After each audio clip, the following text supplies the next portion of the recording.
All right, folks, so thank you. First of all, definitely have to thank Joseph for doing this Cast Your Vote, because it's been years now, and I'm really glad that you're bringing more awareness to especially the Chinese community. And I see a lot of Chinese media here, so that's really, really good. And especially, for my background, actually, when you look at my name, Aaron Madar, a lot of people might think I'm not Chinese, but I'm actually part Chinese, because my mother's Chinese, my father's part Chinese, Indian, Persian, Arabic, and Polynesian. Now, I was born in Hong Kong, so that's why 廣東話咧就 OK 嘅，絕對冇問題嘅。但其實國語的話都還可以的。那很多人會笑我的國語呢，還是香港國語 ，but I can still get by, right? So I think that's the kind of diversity that Markham is really becoming now. So I think that should be an asset for me to run for a regional council position in Markham. And a lot of people ask me as well, why did I want to get involved in the community and give back? And that is because about 8 years ago, I became a member of the Lions Club. And then being a Lion is all about giving back to the community and helping others. And then eventually, as I got more and more involved, I was even a past president of a previous Lions Club I was with. And that's why I'm exploring the opportunity now, hopefully, to give back on an even greater scale. So when you have a chance, please visit my website, which is aaronmadar.ca. But just to give you an idea here, my brochure does have a lot of pictures of how I've been very involved within the community for a number of years. And also some of my platforms are right here. I'll talk about that as well afterwards. And also on my website and on my brochure, you'll see some of the endorsements I have from even former politicians. And because that's what I believe, that you have to work with council, you have to work with the residents, and sometimes you have to even work with different levels of government to get projects done and get projects going.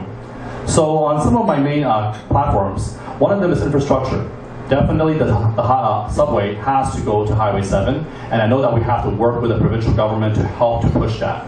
Because part of the reason is, when I came to Canada in 1985, I believe Hong Kong only had about a couple of subway lines. But look at Hong Kong now, it's a grid, much like New York, much like Tokyo. And we do need that, especially if you look at long-term down the road, you do have York University that's coming to downtown Markham, and a lot of kids won't be driving. So that we definitely need. So subway for sure first, so Highway 7, that will be one of the projects I would definitely help to champion and push the provincial government to work with us on. Now, in regards to the winter snowbank cleaning, that is very important as well. As we mentioned, in Markham, you have to apply for it. If you're a senior or disability, then you can try and apply for the snowbank cleaning service. But yet, other cities do offer it. So we have to explore the opportunity of trying to offer that to Markham at a reasonable pace, like as in see how much it will cost. And in the past, when I went on business trips, I still remember I would worry. My daughter's at home, my wife is at home, what's going to happen to the snowbank? Who's going to clear it? Now, maintaining safe neighborhoods as well, as we all know now, break-ins are happening more and more frequent. So as a regional councillor, we would have to work even closer with YRP to explore more opportunities, how to maybe have the better neighborhood watch systems, maybe different languages, to get more people involved, to increase the safety for all the residents. And also heritage promotion and preservation. Now, Unionville Main Street is a gem of Markham, and with Unionville, they have some special events sometimes. Jazz festival, exotic car show, but a lot of businesses, though, are blocked off because of these festivals, and the people can't get access to the business sometimes. So what I would push for is maybe once a year, try an event where we close off the whole road and really bring the business back to, give them opportunity to work with local residents and help the small businesses. And if that project goes well, we can try other, parts of Markham as well. And also housing, because housing cost is a very key concern for the next generation and also for the seniors as well. So Markham has to look at more different types of housing options, and also low taxes and spending only on what's reasonable and what's necessary. So please, I invite you to check out my website, aaronmadar.ca. Vote Aaron Madar starting this Friday, October 12th to 22nd. You can even do it online. Madar for Markham. Thank you. No, go ahead, Ben. Yeah, yes, you talk about housing.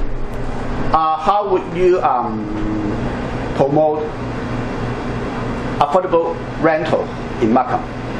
So I think that's something that we have to look at as in twofolds. Because affordable rental would be a very good idea. Now, there is definitely a lot of land that is still available. For example, that whole downtown Markham core. Because part of it is, it's not just about, let's say, building the condos or the apartments. Part of it too is the folks have to be able to get access to good transportation as well. Otherwise, you have one, you don't have the other, it's not going to work. So that's something I would definitely explore, and we have to really push those kind of projects, because as I mentioned, the next generation is going to have a hard time, and the seniors who helped to build the country to what it is today now is going to have a tough time as well. So these are different options that I will look at. I can't say it's going to be a magic turnkey solution right away, but that's something that we have to explore as a whole, as a council, with the region as well, and see what we can do.